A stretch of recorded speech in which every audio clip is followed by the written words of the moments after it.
मला आठवतं सोयाबीन मोठ्या प्रमाणावर आपल्याकडे होतं आणि सोयाबीनवर आळी आली म्हणून चंद्रपूरला जोरात हाहाकार झाला, आंदोलन सुरू झाले आणि साहेब अमेरिकेला गेलेले होते. त्यांचा मला निरोप आला की ती चंद्रपूरला काय गडबड आहे, तिकडं सोयाबीनवर आळी आलेली आहे, तुम्ही जाऊन या, पाहून या काय आणि मला सांगा फोनवर. मी चंद्रपूरच्या त्या शेतकऱ्यांकडे गेलो, आळी पाहिली, आळी होती खरे.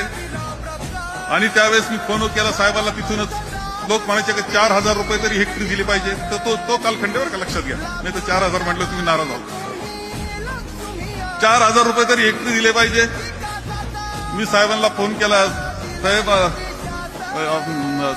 शेतकरी तर 4,000 रुपये हेक्टरी म्हणतायत, म्हटले सांगून टाका गेले म्हणून.